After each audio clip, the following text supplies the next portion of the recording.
River on a pathway into the heart of the earth. The journey of wonder begins here.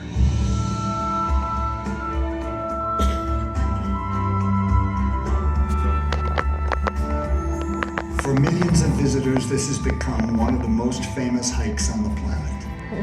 Yeah. A vertical mile straight down. A rugged trip into a canyon wilderness.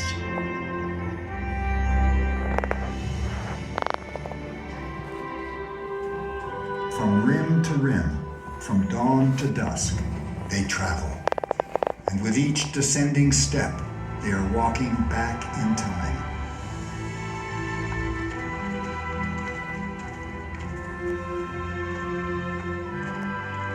So many visitors from so many cultures have set out on these paths. And each has to stop and stare.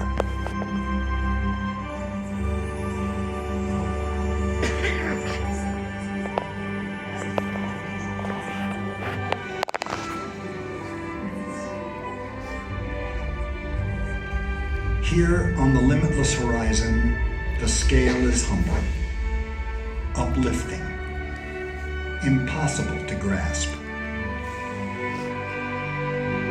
शिवलिंगच्या याच्यात शिवलिंगचं आहे ते.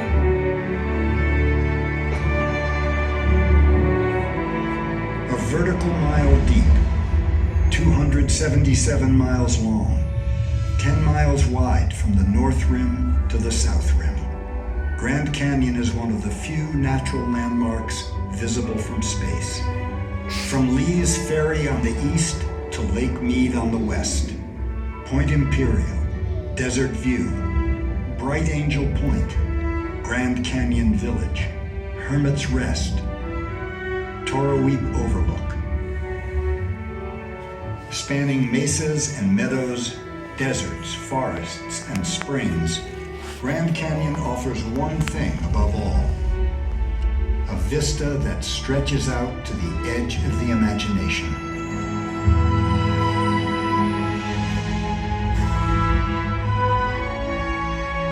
To some of its first visitors, Grand Canyon was just a wasteland.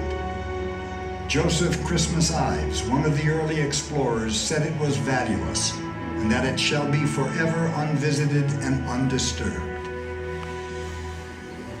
Opinions have certainly changed. Visitors from around the world now journey to the Grand Canyon, nearly 5 million every year. Say cheese. Cheese! Cheese! Namaste! Cheese! Mabuhay! Cheese!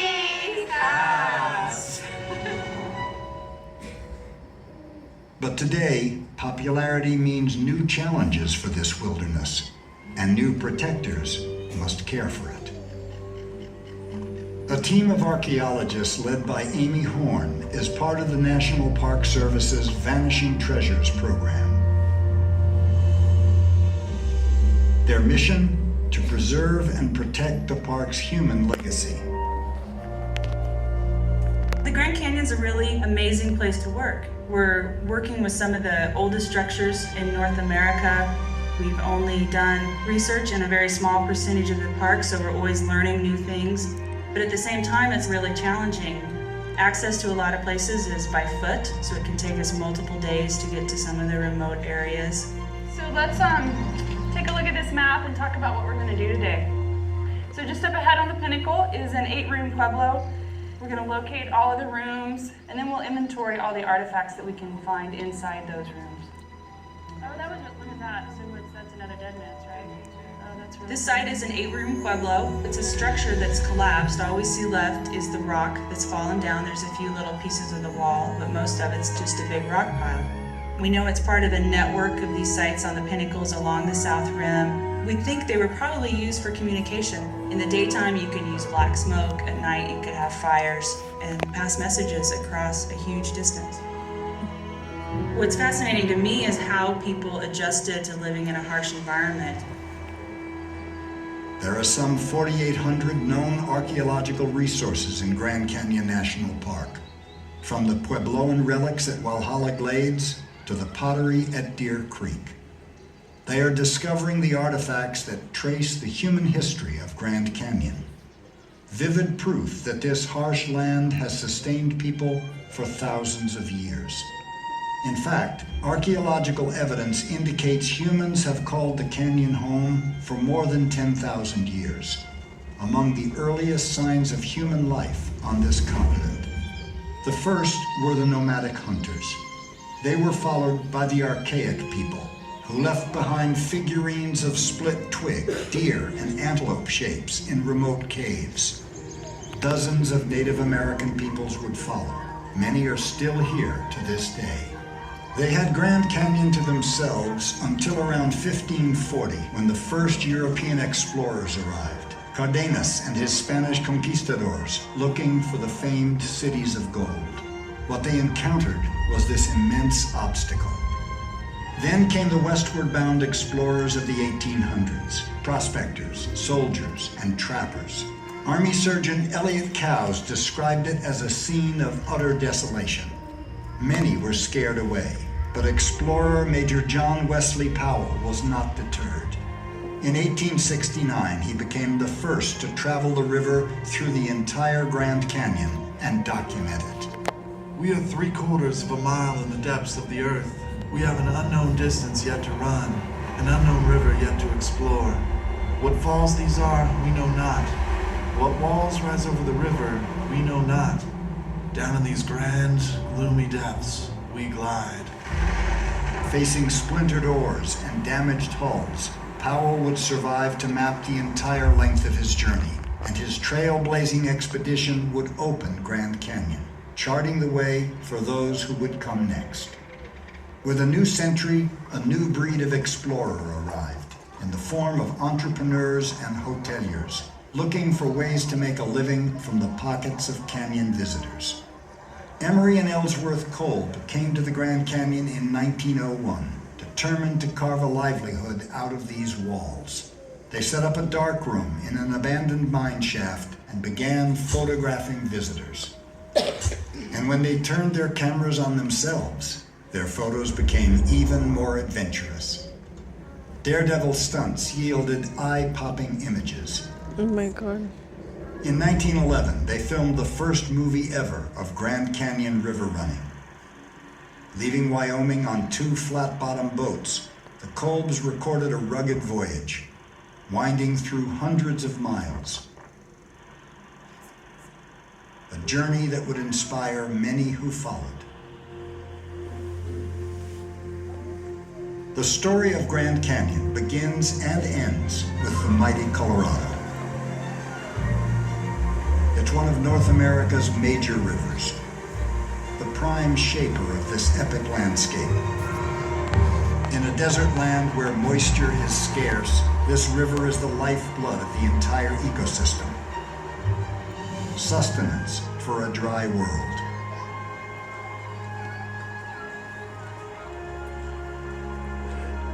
It's also the chisel that carves the canyon. Water-cutting rock has sculpted some of the most memorable images of this region and this continent. The Colorado doesn't just bring life, it also brings a shot of adventure. Visitors set off on a whitewater trek from Lee's Ferry, mile 0 of a 277-mile trip. A 2-week journey through the rapids of the Colorado. Oh my God.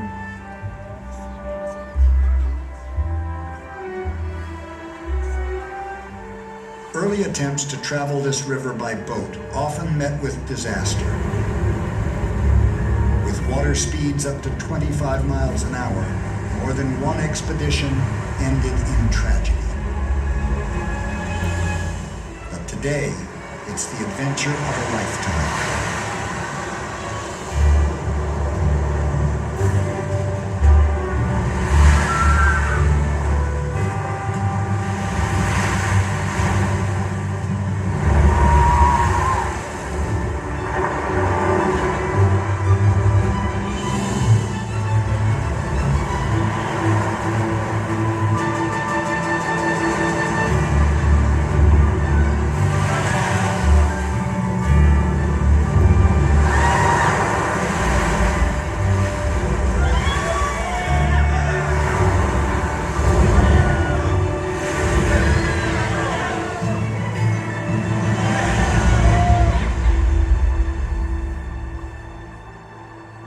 Beyond the thrill ride, the river takes visitors through a wilderness of stone and brings them face to face with the raw power of the earth. It's no wonder Grand Canyon is one of the most studied geological landscapes in the world.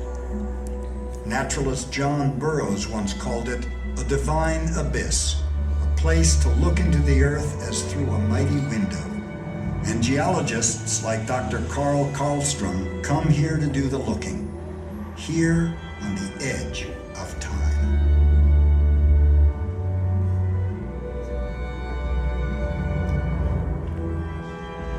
The Grand Canyon is such a fantastic geological laboratory. It's a story written into stone. That's why geologists like me are so fascinated by it.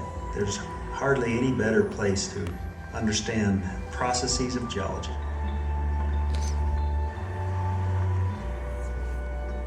This is in fact a very young canyon carved out of very old rocks. When you're on the rim, you can sometimes get a glimpse of the river that's carving through the rocks of the Grand Canyon. And the Colorado River's carved the Grand Canyon in about 6 million years. Here, history can be read on a grand scale. 3 distinct geological sections. The oldest Vishnu basement rocks at the bottom, the Grand Canyon supergroup tilted in the middle, and the horizontal sedimentary layers on top. It's a record of rock that goes back some 2 billion years, almost half the age of the Earth. Across its nearly 300 miles, Grand Canyon reveals its origins in one of the finest examples of erosion in the world. And while some riddles remain regarding the precise sequence of events, much of its history is clear. Nearly 2 billion years ago, the basement rocks of the Grand Canyon region began to form. Over the next billion years, the region underwent deep erosion. The exposed basement rocks were covered with sediments that were tilted and yet again eroded. Around 500 million years ago, more layers of sediment began to accumulate. 2 miles of sandstone, shale, and limestone were deposited as seas advanced and retreated many times. About 70 million years ago, the Pacific and North American plates collided, lifting the Rocky Mountains and the Colorado Plateau high above sea level. Even as the Colorado Plateau was rising, its upper sedimentary layers were being eroded away. By 5 million years ago, the Colorado River formed, carrying sediment from the Rocky Mountains to the Gulf of California, carving the Grand Canyon we know today. Growing deeper at about the thickness of a piece of paper each year, the canyon continues to change and evolve to this very day. Visible proof of the power of erosion. I think most scientists are driven by a sense of curiosity to understand what makes our natural world what it is. I can't wait to see next generations of geologists that will also be inspired to work on the geology of the Grand Canyon.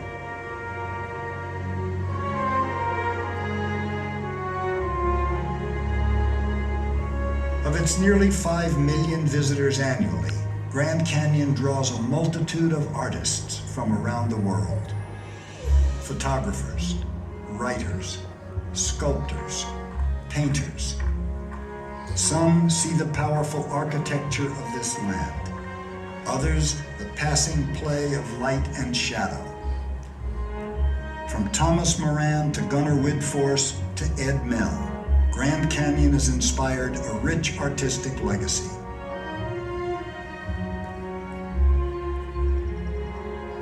Betsy Popp is an artist in residence at the park.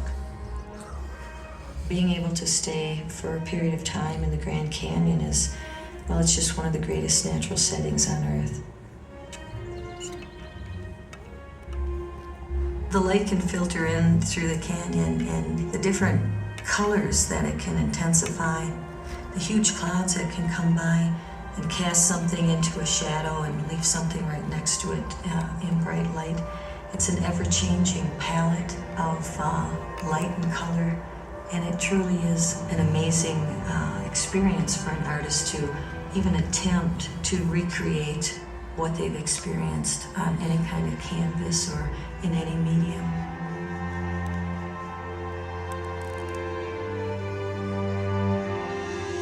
To walk out and do a plein air painting, you find the thing that inspires you, and you're working very fast.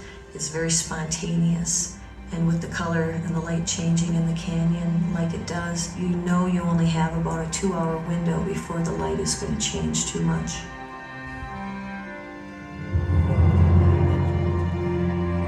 ओ बापरे, किती सुंदर काढलं. Spectacular as it is, Grand Canyon is more than rock and river. It's alive, with more than 2,000 species of plants and animals. And some of them are endangered. At the Vermilion Cliffs, just northeast of the park, a team of naturalists from the Peregrine Fund and its partners, led by Chris Parrish, is on an important mission. They are working on the reintroduction program for the California condor, one of the rarest birds in the world. Only decades ago, there were fewer than 24. Now, through captive breeding, this endangered species is being brought back in northern Arizona. Part of this effort in the recovery program is getting the birds out into the wild and monitoring them to identify what the threats are. The team tags them and takes blood samples. With the recovery effort like this, each next step seems insurmountable, and then as soon as it's achieved, you quickly tuck that away in the filing cabinet and look to see what's the next step. Today, California condors can often be seen soaring on the thermals over the park. There's nothing that affects you as deeply as seeing the birds fly over you. You're looking out over the Grand Canyon. It is a great preservation story for the park, but it's not the only one. There are almost 400 species of birds and mammals, 70 species of reptiles, amphibian, and fish. With several ecosystems and 5 of the 7 major life zones, Grand Canyon offers a surprising biological diversity. From fir forests to desert scrub, nearly 2,000 species of plants thrive in this ecological refuge. It's a sanctuary for a huge range of creatures: deer and mountain lions, elk and bighorn sheep, hawks and swallows. For all of them, this canyon is a refuge, a place to be protected through the years.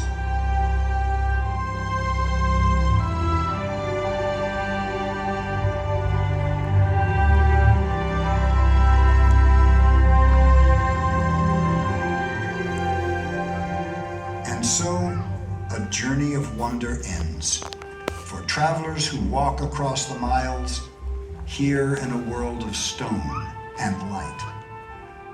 And for them and the generations to follow, there is a trust to preserve this sanctuary, a trust in all our hands.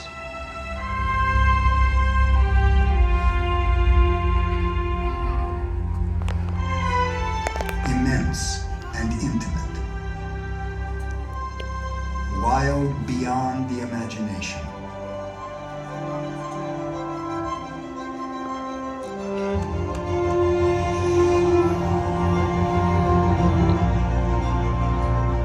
Outside of time, it waits, an ancient wilderness of rock.